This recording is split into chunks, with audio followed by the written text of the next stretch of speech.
Phone tapping కేసులో సంచలనం నమోదైందని చెప్పొచ్చు. ఫోన్ ట్యాపింగ్ ఇష్యూలో తాజాగా మాజీ మంత్రి, బీఆర్ఎస్ నేత, అప్పుడు మంత్రిగా 2 సార్లు పనిచేసిన హరీష్ రావుకి సిట్ నోటీసులు జారీ చేసింది. గతంలోనే హరీష్ రావుకి, మాజీ ముఖ్యమంత్రికి కేసీఆర్ కూడా నోటీసులు ఇస్తారని చెప్పి ప్రచారం జరిగింది.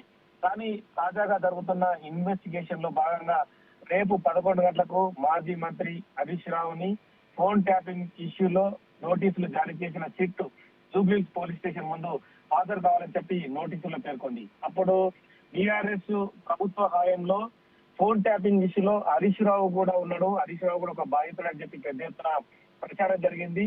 రెండోసారి బీఆర్ఎస్ అంటే అప్పటి టీఆర్ఎస్ బీఆర్ఎస్ గా మారిన సందర్భంలో రెండోసారి ప్రభుత్వంలో వచ్చిన సందర్భంలో కూడా హరీష్ రావుకి కొద్ది నెలల పాటు మంత్రి పదవి ఇవ్వలేదు. దాదాపుగా చాలా నెలల సమయం కూడా పట్టింది. తదుపరి ఆర్థిక మంత్రిగా హరీష్ రావు బాధ్యతలు చేపట్టాడు. సేమ్ టైంలో ఈటల రాజేందర్ కూడా ఇప్పటికి మంత్రి పదవి ఇద్దరికి ఇవ్వలేదు. కానీ ఫోన్ ట్యాపింగ్ సంబంధించి హరీష్ రావు ఫోన్ ని ట్యాప్ చేసినట్టుగా కూడా ఆరోపణలు ఉన్నాయి. ఎందుకంటే ఇప్పటికే చాలా మంది నేతల్ని, పోలీస్ అధికారులు కానీ చాలా మందిని విచారించిన తర్వాత సిట్ ఒక అవగాహనకు వచ్చింది. హరీష్ రావు కూడా ఫోన్ ట్యాపింగ్ ఇష్యూలో ఉన్నాడు, తను కూడా ఒక బాధితుడే అని చెప్పి ప్రైమరీ ఇన్ఫర్మేషన్ ప్రకారం అయితే హరీష్ రావునైతే పిలుస్తున్నారు. మరి అప్పటి గవర్నమెంట్ లో మరి సొంత అంటే కేసీఆర్ సొంత మేనల్లుడి హరీష్ రావు ఫోన్ ని ఎందుకు ట్యాప్ చేయాల్సి వచ్చింది, ఏంటి వివరాలు ఫోన్లో కూడా హరీష్ రావుని విచారించే అవకాశం కనిపిస్తుంది. అంటే హరీష్ రావు ప్రతి కదలికని కూడా గవర్నమెంట్ గమనించినట్టుగా కొంత పోలీసులకైతే సమాచారం ఉంది.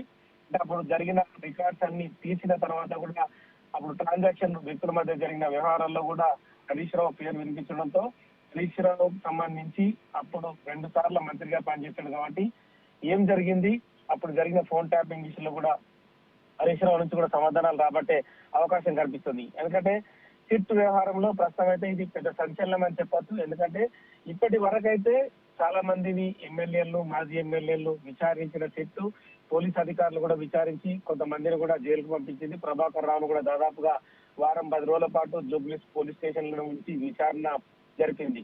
ఈ క్రమంలో హరీష్ రావు పేరు తెరపైకి రావడం అనేది కూడా ఖచ్చితంగా సంచలనం. ఎందుకంటే కేసీఆర్ కుటుంబం నుంచి కేసీఆర్ మేనల్లుడు, ప్రస్తుతం బీఆర్ఎస్ పార్టీలో డిప్యూటీ ఫ్లోర్ లీడర్ గా ఉన్న హరీష్ రావుకి నోటీసులు ఇచ్చి పిలవడం అంటే బిగ్ ఇష్యూ అనే ఖచ్చితంగా అనుకోవచ్చు. ఎందుకంటే ఫోన్ ట్యాపింగ్ దర్యాప్తు జరుగుతున్న క్రమంలో ఇప్పటికే సుప్రీంకోర్టుకు రకరకాలుగా సిట్ నివేదికలు అందజేస్తుంది. తాజా సిట్ లో కూడా చీఫ్ సజ్జనార్ గాని, మిగతా అధికారులు అంటే అప్పటి విజయ్ కుమార్ గాని ఇంకా చాలా మంది అధికారులు కూడా ఈ కేసుని పర్యవేక్షణ జరుపుతున్నారు. వాళ్ళకి వచ్చిన ఇన్పుట్స్ ఆధారంగా కూడా కేసు ముందుకెళ్తుంది.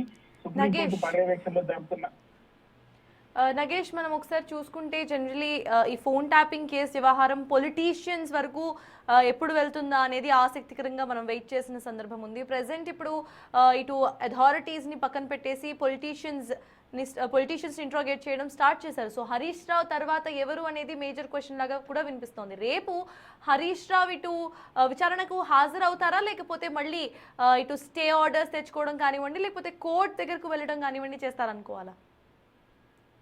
అంటే ప్రస్తుతం జరుగుతున్న పరిణామాల నేపథ్యంలో మరి హరీష్ రావు కూడా లీగల్ ఒపీనియన్ తీసుకునే అవకాశం కనిపిస్తుంది. రేపు అటెండ్ అవుతాడా లేదా అనేది కూడా పార్టీ బీఆర్ఎస్ పార్టీ నిర్ణయం జరిగిన తర్వాతనే హరీష్ రావు అటెండ్ అయ్యే అవకాశం కనిపిస్తుంది. ఎందుకంటే party president, party supreme KCR గానీ, అలాగే వర్కింగ్ ప్రెసిడెంట్ ఉన్న కేటీఆర్ గానీ మిగతా లీడర్లందరూ మాట్లాడుకున్న తర్వాతే హరీష్ రావు రేపు 11 గంటలకు హాజరవుతాడా లేదన్నది కూడా చూడాల్సిన అవసరం కనిపిస్తుంది. లేదంటే సుప్రీంకోర్టు పరిధిలో ఉంది కాబట్టి ఫోన్ ట్యాపింగ్ విషయంలో ఎందుకు పిలిచారు ఏంటనేది కూడా అవసరమైతే మరి హైకోర్టు కూడా పిటిషన్ వేసే అవకాశం కనిపిస్తుంది. ఎందుకంటే ఇప్పటికే బీఆర్ఎస్ పార్టీలో హరీష్ రావు గాని, కేటీఆర్ గాని మొత్తం వాళ్ళే పార్టీని ముందుండి నడిపిస్తున్నారు కాబట్టి మరి హరీష్ రావు రోల్ కు సంబంధించి అప్పుడు జరుగుతున్న తెలంగాణ వ్యవహారంలో హరీష్ రావు అయితే రేపు 11 o'clock అటెండ్ కావాల్సింది. నోటీసులో కూడా క్లియర్ గా సిట్ పేర్కొంది. రేపు 11 o'clock విచారణకు హాజరు కావాలని పేర్కొంది.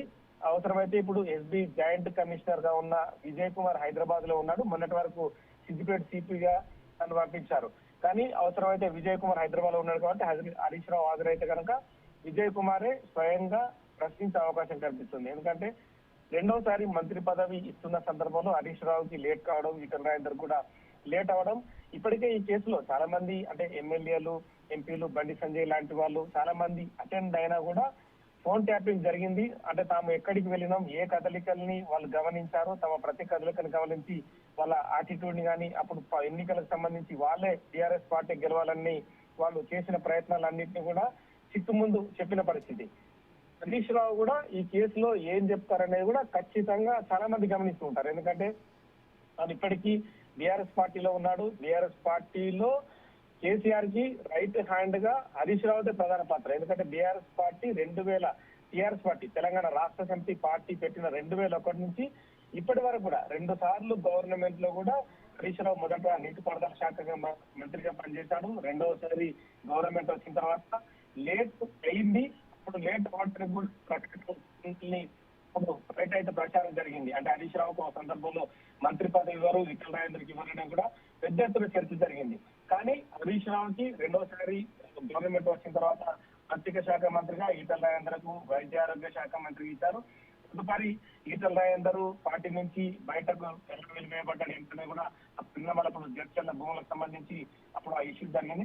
బయటకు వెళ్ళిపోయిన సందర్భాన్ని కూడా మనం చూడవచ్చు.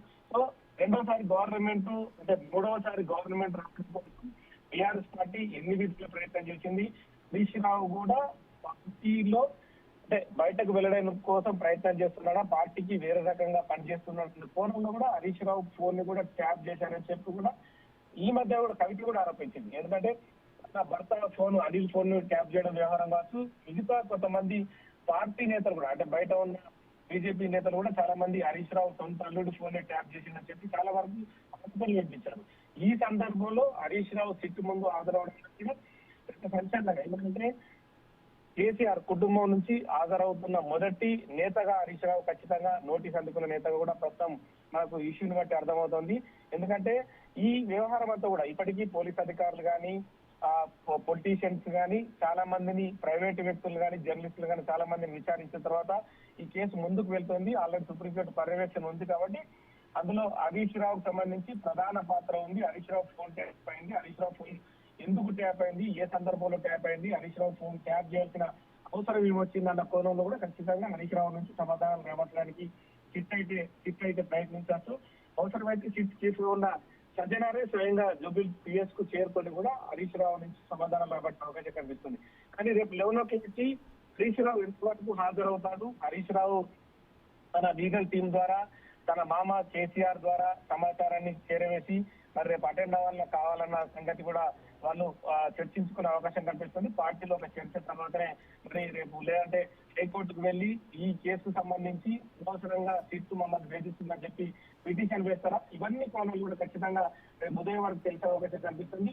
వాళ్ళ సిట్టు ముందు హాజరైతే మాత్రం ఖచ్చితంగా ఒక సంచలనమే. హరీష్ రావు ఎలాంటి సమాధానాలు చెప్పడానికి కూడా ఖచ్చితంగా ఇప్పటికీ మారే అవకాశం కనిపిస్తుంది. Yes, thank you, Nagesh.